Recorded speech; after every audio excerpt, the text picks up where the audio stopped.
Le Seigneur soit avec vous. Évangile de Jésus-Christ selon saint Luc.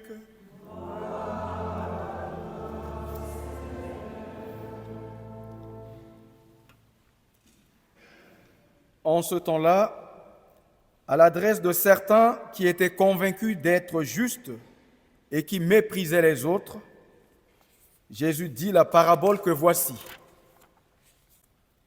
Deux hommes montèrent au temple pour prier.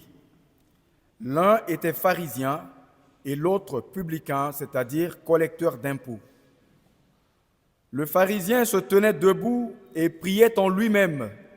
« Mon Dieu, je te rends grâce parce que je ne suis pas comme les autres. Ils sont voleurs, injustes, adultères ou encore comme ce publicain. Je jeûne 2 fois par semaine et je verse le 10e de tout ce que je gagne. » Le publicain, lui, se tenait à distance et n'osait même pas lever les yeux vers le ciel. Mais il se frappait la poitrine en disant « Mon Dieu, montre-toi favorable au pécheur que je suis. Je vous le déclare, quand ce dernier redescendit dans sa maison, c'est lui qui était devenu un homme juste, plutôt que l'autre. Qui s'élève sera abaissé, qui s'abaisse sera élevé. » Acclamons la parole de Dieu. Louange à toi, Seigneur Jésus.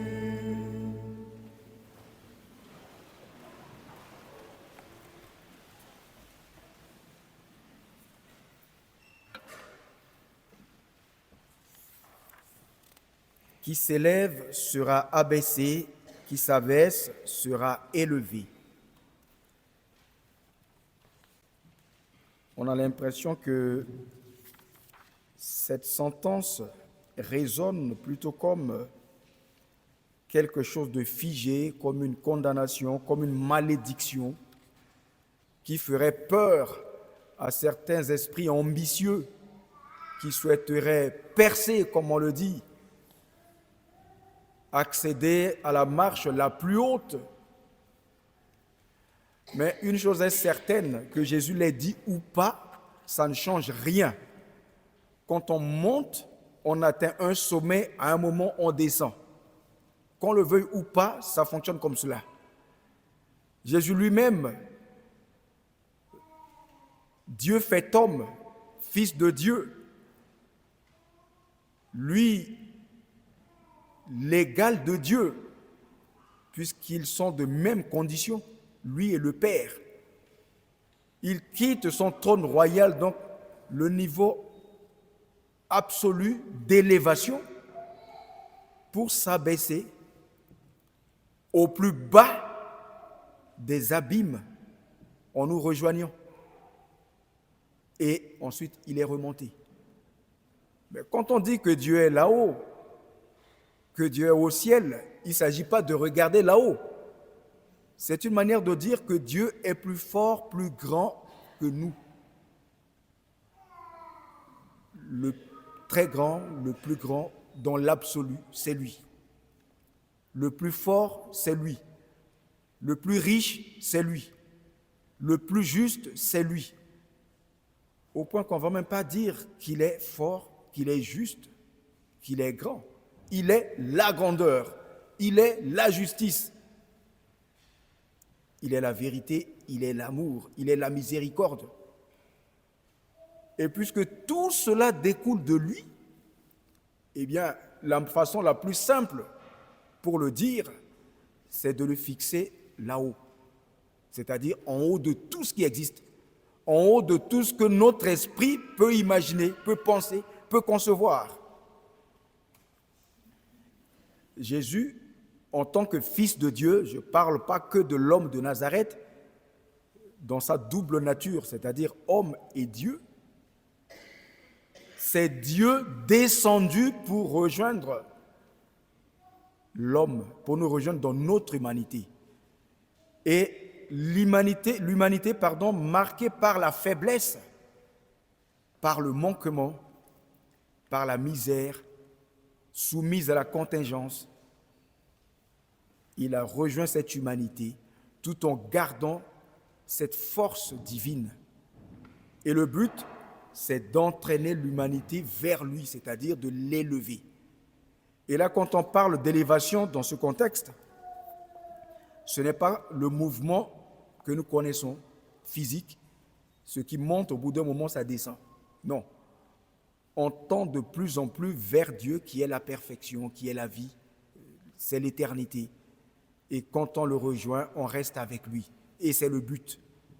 Voilà, après avoir posé cela, il nous faut essayer de comprendre à travers les textes que la liturgie de la parole de Dieu de ce 30e dimanche du temps ordinaire nous propose ou soumet à notre méditation.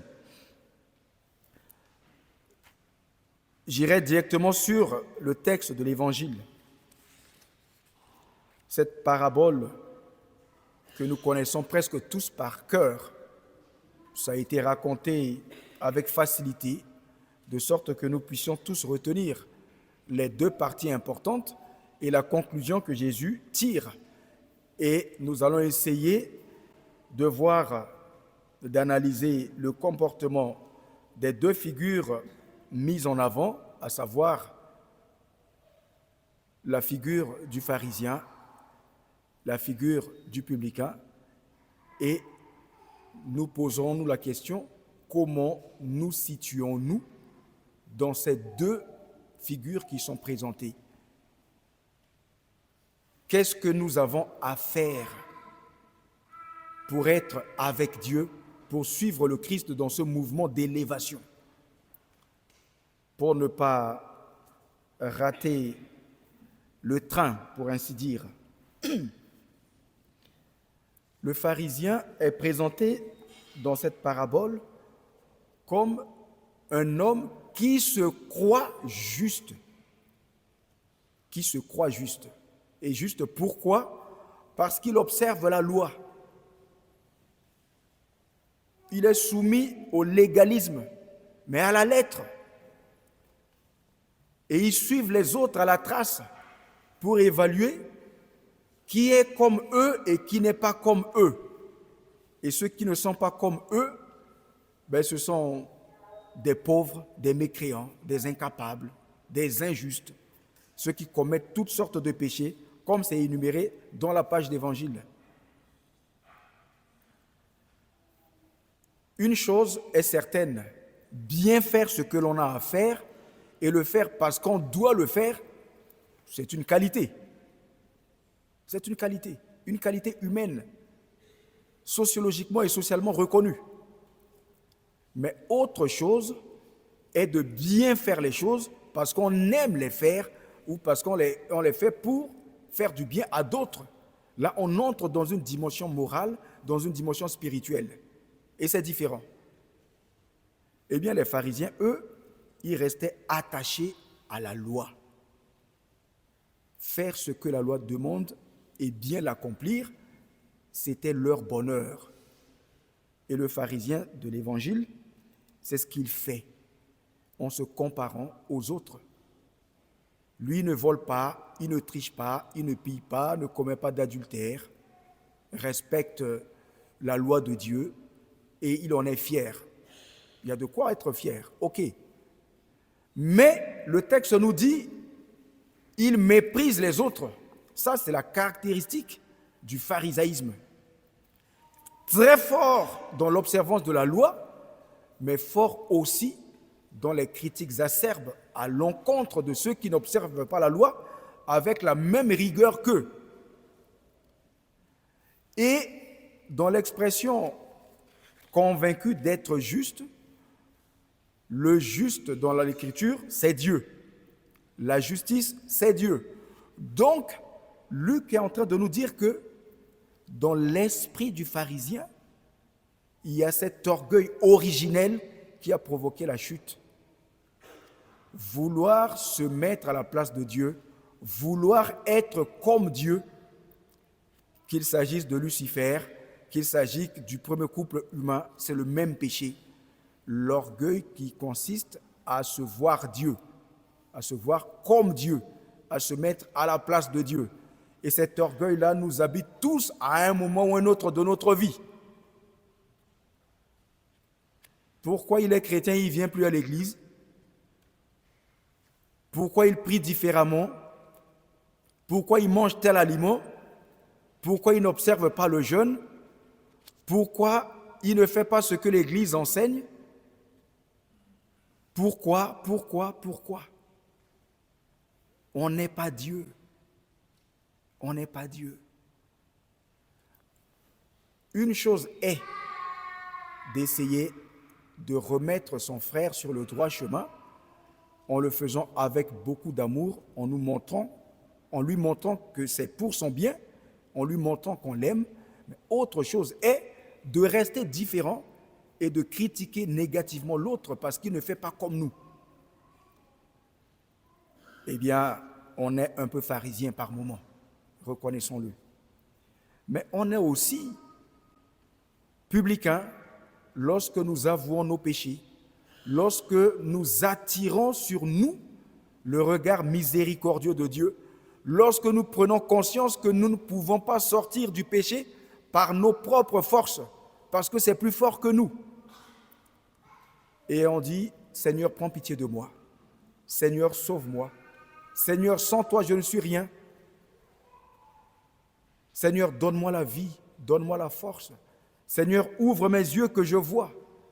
Seigneur, fais-moi marcher à ta suite. Viens au secours de mes faiblesses. C'est une prière qui avoue non seulement nos limites, mais qui reconnaît la grandeur de Dieu, la toute-puissance de Dieu. Donc on fait deux choses lorsqu'on s'avoue vaincu devant Dieu. Plutôt que d'être convaincu de nos forces, et de quelle force s'agit-il?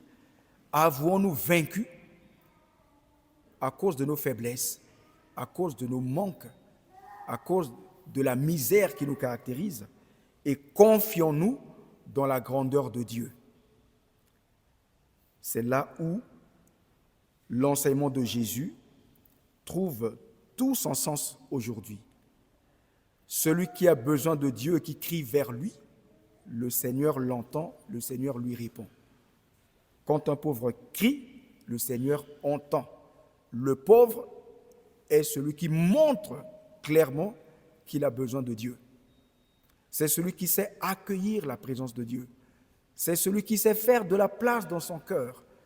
Je ne suis pas en train de dire il suffit d'être pauvre pour être aimé de Dieu. Il suffit d'être pauvre de cœur ou d'esprit ou économiquement pour être aimé de Dieu. Il faut ressentir le besoin de Dieu dans sa vie, le besoin de se faire pardonner, de se faire renouveler. C'est ce qui nous fait entrer dans la figure du Christ, celui qui a reçu l'onction pour accomplir pleinement la volonté de Dieu, la tâche que Dieu lui a confiée. C'est cela, être pauvre. Donc plutôt que de caricaturer, de stigmatiser en disant « toi tu es un tel, tu fais ceci, tu appartiens à telle catégorie », essayons de détruire toutes les cloisons et vivons en frères. Et préparons ainsi nos cœurs à recevoir la présence de Dieu, à se laisser transformer par cette présence de Dieu, à se laisser renouveler dans l'amour et la miséricorde de Dieu pour manifester la plus grande gloire de Dieu dans une prière d'action de grâce.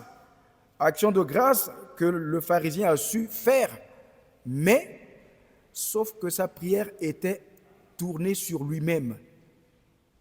Prions en rendant grâce pour ce que Dieu est et non pas pour ce que nous sommes ou pour ce que nous méritons.